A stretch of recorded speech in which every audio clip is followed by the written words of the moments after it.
we had already begun to discuss proteins, and we saw the important components of proteins, that proteins consisted of many amino acids.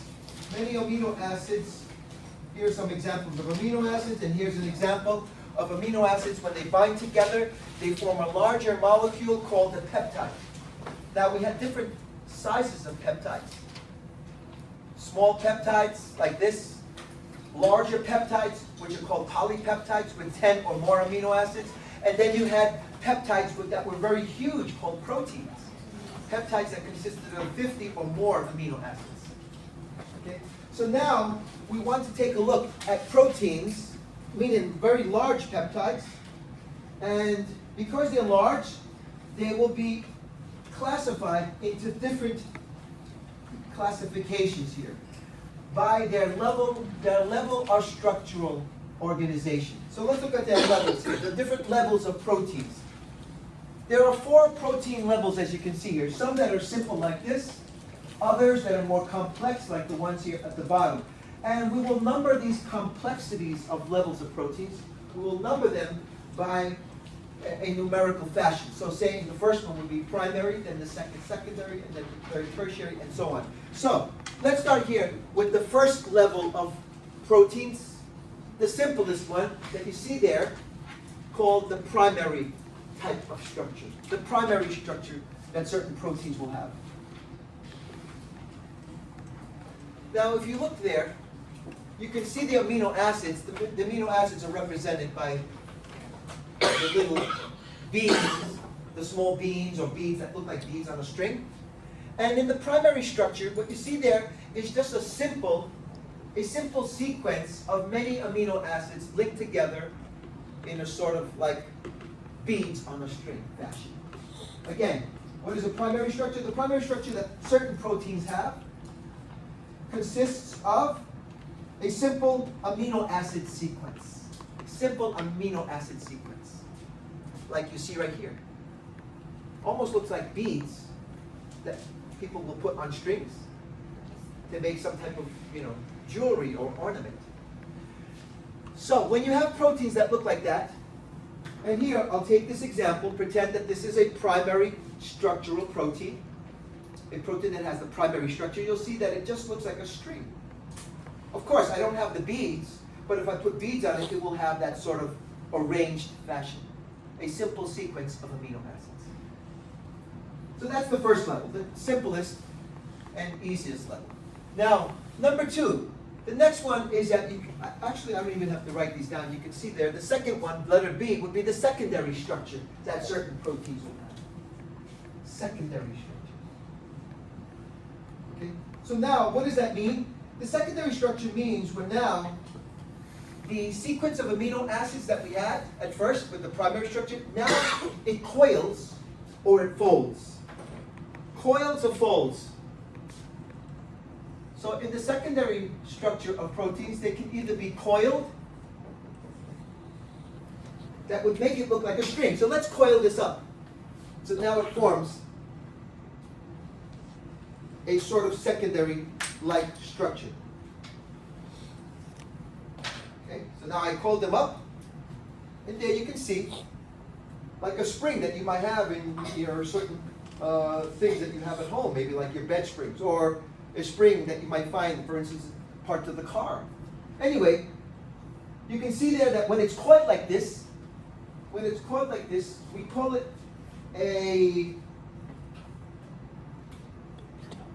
it has a certain name, it's called the helical structure. An alpha helix, I'm sorry, let me put this down. An alpha helix. Alpha, the letter alpha is that little symbol that looks like a fish. If you're not familiar with Greek letters, looks like a fish. So the alpha helix structure is the one that's shown right here. By the way, they wrote out the word alpha. Okay? So this would be, for instance, an example of something, what an alpha helix structure of a secondary type of protein would look like. Others may have a folded-like structure. So here I have a strip of paper where you see lots of different colors. Each different color represents an amino acid. So this would be just a simple structure, right? the primary structure. But if I fold this, like this, if I fold this all the way from one end to the other, we now call it a beta-pleated type of secondary structure. See that? Beta-pleated.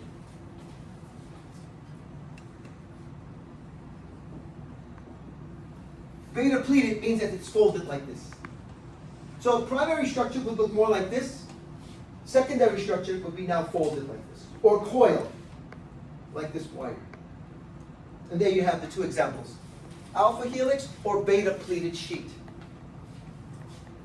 Folded like what you might find, for instance, in a fan that people use to cool themselves off or whatever. Or an accordion. Okay? So now, this one is folded, by the way. Okay, so those are the two types of secondary structures. So some proteins will have these two different varieties of secondary structures. Now third, we go to the third type of, or third level of organization or structure, and that third level of structure would be those proteins that look like this. Proteins that are further coiled or folded. They're called tertiary level of structure. Further folded or coiled.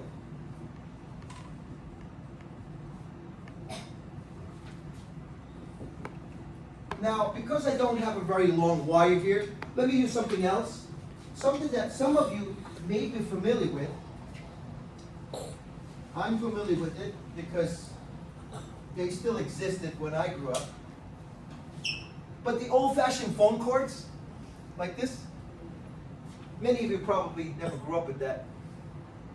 By 2000, most of those were gone. Maybe have cordless phones. But anyway, if you remember those old-fashioned phone cords like this, you will see that that's kind of like that helical structure, right? Like the wire that I folded here. But if you remember, many times when the phone cord got so long and you keep stretching it, sometimes it got tangled at some area.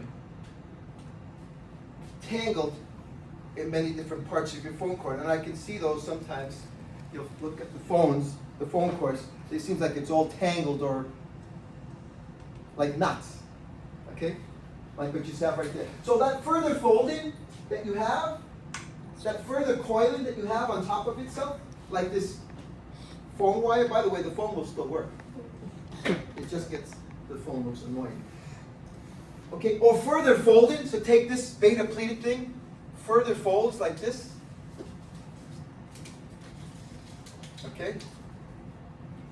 Whatever, okay? We now have a tertiary-like structure.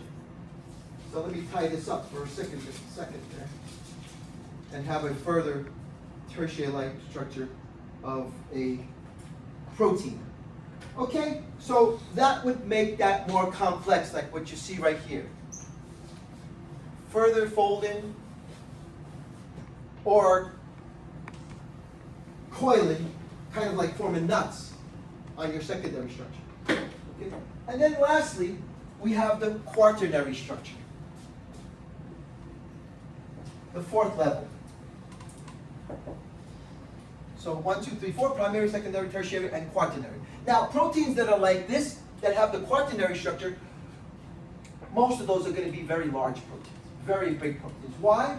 In the quaternary type structure of proteins, these are proteins where you will have more than one polypeptide chain. More than one polypeptide chain.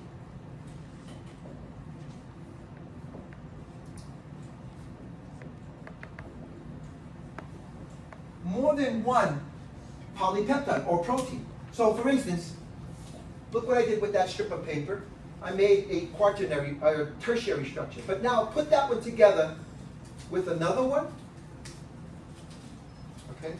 Put two polypeptides or two of these proteins together, like this one, and this one. Bring them together. Now I have formed a quaternary structure. Okay? A quaternary structure, or for instance, this one can come together with one of these strips of papers as well. So when you have two polypeptides coming together now, or more, it could be 3, 4, or many more.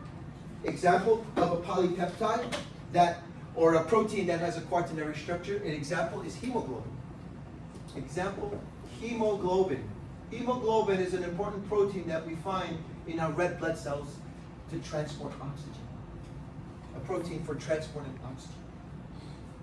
Okay? So that would be now a more complex protein, one that has not just one, okay, not just one polypeptide or protein, but now it has 2 or more polypeptides coming together to form a huge structure there. Okay?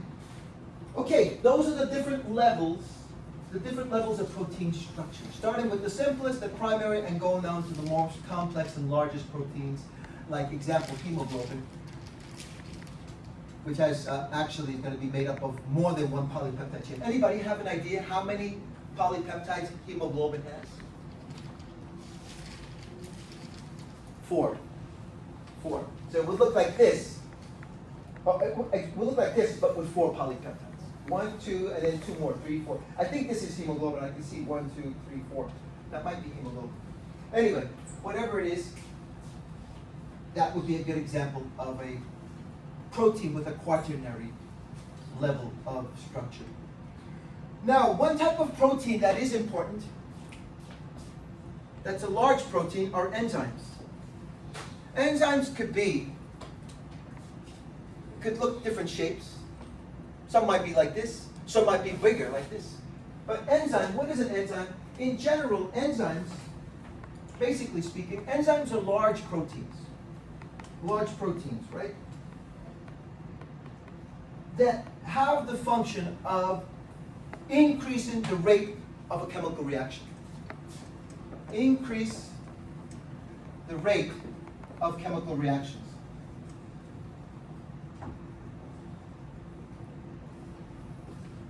Okay, so let's look at some examples of enzymes. In fact, this might help, but in a moment, we'll come back to this in a moment. But here's an example of an enzyme. This large purple thing, this large purple structure, that's an example of an enzyme. Okay? We'll take a look at the function of enzyme and what it does specifically in a moment. Okay, but again, here's a large, very large protein known as the enzyme. So enzymes are special type of proteins that speed up or increase the rate of chemical reactions. How does it do it though? It does it this way. It speeds up the rate or increases the rate of a chemical reaction by lowering the activation energy. Now here's a chemical reaction. Okay, and you can see that this reaction, from using these reactants or substrates to produce some product, it will go through some type of reaction. The reaction will require some type or some level of activation energy. How much energy? This much energy on the graph here. Okay? But what the enzyme will do is that it will increase the rate, speed up the rate of the reaction. And here's the example. You can see that the activation energy level from this high now has dropped, has become lower. So how do enzymes work? They increase the rate of reactions by lowering the activation level. By lowering the activation energy.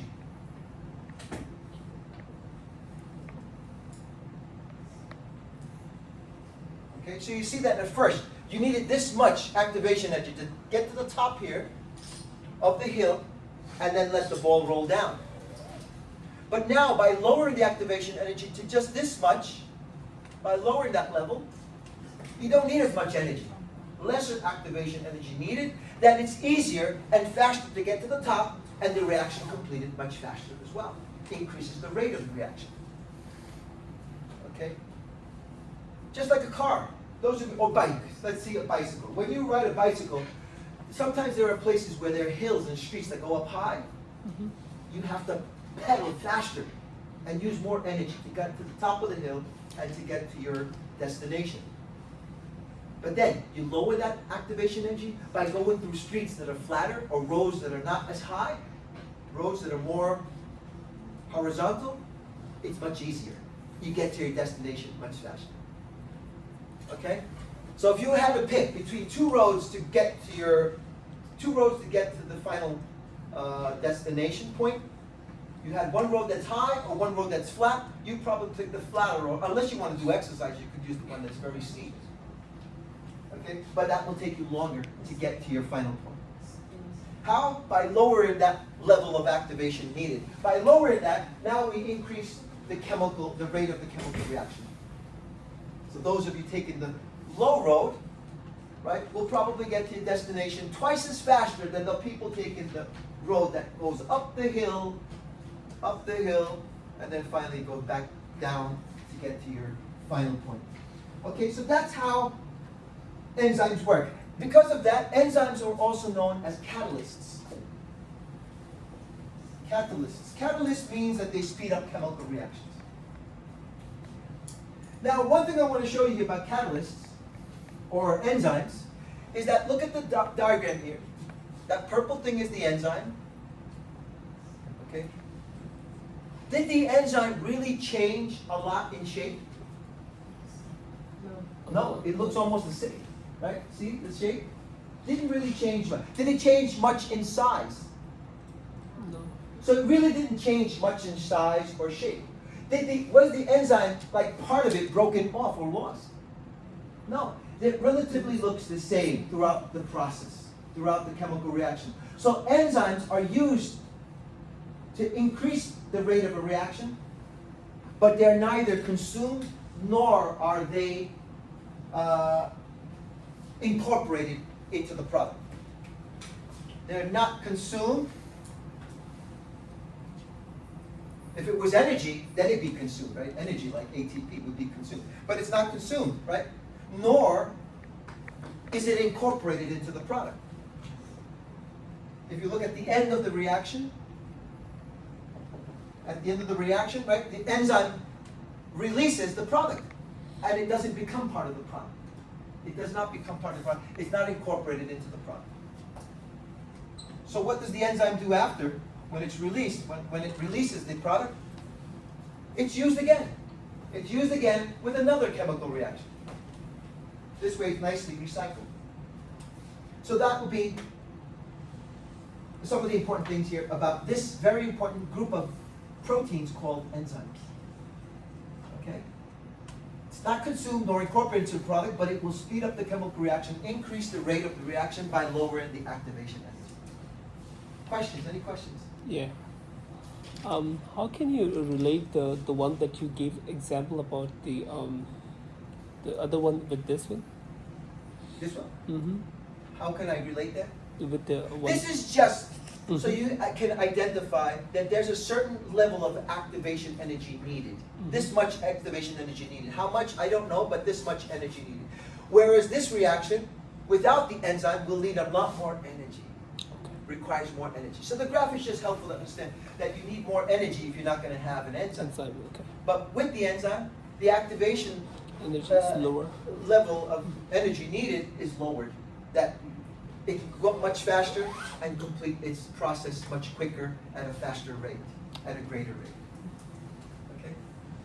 But it doesn't damage the engine. Excuse me? It doesn't damage in the No. process. No, there's no damage. It's being used for that purpose only. See here? It's not damaged at all. Nothing's damaged. In fact, we're not damaging. We're making a product. Or some other chemical reaction. If it's a breakdown reaction, yes, the enzyme will be breaking down something. But in this case, it's building up something. Regardless of it, the enzyme is only used quickly for that, and then it's released. Now, if you look at this, how can we identify enzymes? Most enzymes end in the word ACE. Most end in the letters A-S-E, ACE. And we'll discover that soon, such as kinase, okay, polymerase, anhydrase, and so forth. Yes? What about prophase? No, prophase, that's a different word. The whole suffix there is phase. But in this one, it's just A. So many times, not all the times, but many times you can identify enzymes if you see the word ACE after a word. Peptidase, lipase, and so on and so on. Most enzymes. There are a few that do not end in ACE, like pepsin. Pepsin is an enzyme, but it doesn't end in ACE. It's just called pepsin. But some way that you can identify them is if you see the letters A, S, E. Now, if you see phase, that's referring to a step. That's something different. Okay, not phase, but ACE. Okay, now, we do have a few minutes left, and I guess we can introduce today also one last group of organic compounds, and next week we'll continue. But any other questions? So my last group of organic compounds are the nucleic acids. Let's introduce this, and then whatever's left we'll cover next week. But nucleic acids. Okay, anybody remember which are the nucleic acids? Which are the two main nucleic acids? DNA and RNA. Very good. DNA and RNA. What role does DNA and RNA play? In the body, in your cells, DNA and RNA are involved in protein synthesis and also cell division. In protein synthesis and cell division. Okay, so let's turn to a picture that shows us DNA and RNA. And here we have a comparison between DNA in human cells and RNA in human cells. One major difference that you see there is that DNA has a double helical structure. So not just one wire like this, but two wires coiled around each other. Okay? Whereas RNA usually just has a simple single strand like this piece of wire here. Okay? Okay, anyway, we'll discuss more about that if we have enough time today. But one major thing that you see here with nucleotides, whether it's DNA or RNA, is that you see a lot of letters there. The letters that you see there are 5 different letters. Those letters represent one of the parts, one of the building blocks of a DNA molecule or an RNA molecule. We call that building blocks. Let's take a look at a picture here. We call the building blocks of RNA and DNA, we call those building blocks nucleotides. So in order to understand nucleic acids, we must take a look at nucleotides.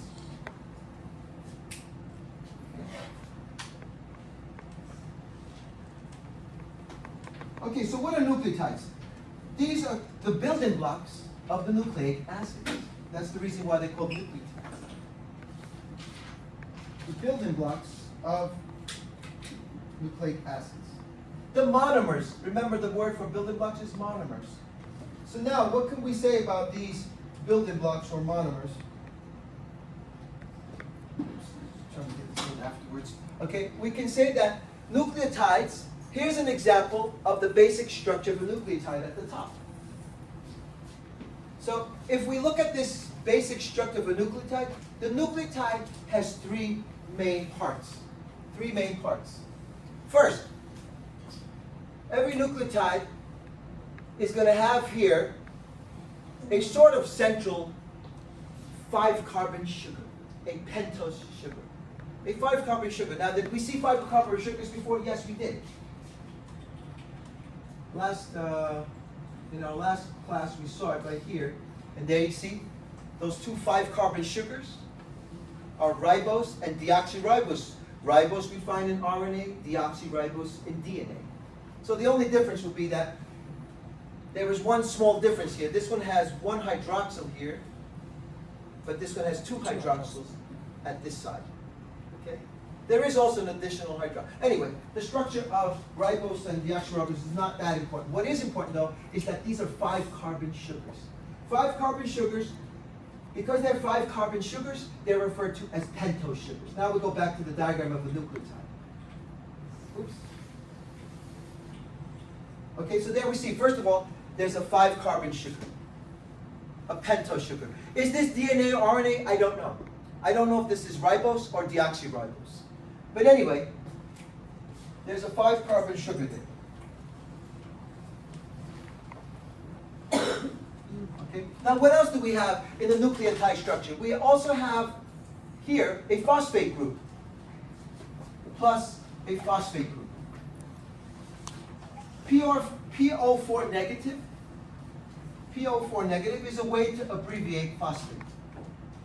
So we have there a phosphate group. PO4, P, 1, 2, 3, 4, 4 oxygens, and a negative symbol would mean that it is ionized. Okay? So this actually is called phosphate. So there's a phosphate group. But now, on the other side of the 5-carbon sugar, on this side, you have one other thing. You have a nitrogen base. A nitrogen base. So those are the 3 components of every nucleotide. Okay? A 5-carbon sugar, a phosphate group, and a nitrogen base. Which are the nitrogen bases? These are your 5 nitrogen bases. Adenine and guanine are purines. Adenine and guanine. How do we abbreviate adenine and guanine? We abbreviate with the letter A and with the letter G. And then the pyrimidines are these 3. Cytosine C, thymine T, and uracil U. Those are your 3 pyrimidines. So altogether, there are 5 different bases. 5 different nitrogen bases. Why are they called nitrogen bases? Because every nitrogen base in its structure will have nitrogens. See here, nitrogen, nitrogen, nitrogen. That's why they're called nitrogen bases. Okay? We're out of time, guys, so we'll continue next week with comparing DNA and RNA. But we already saw the 5 nitrogen bases. A, G, C, T, and U. And that's why you saw those letters here. See the letters there? Are representing the nitrogen base of each of the nucleotides that are linked together there. All right, guys, have a good weekend. I'll post the answer key for today's quiz on Blackboard this evening. And your scores, I'll see if I can try to get around to that today. But however, you could be able to determine your score by looking at the answer key. Okay. All right, guys, I'll see you next Monday in lecture class.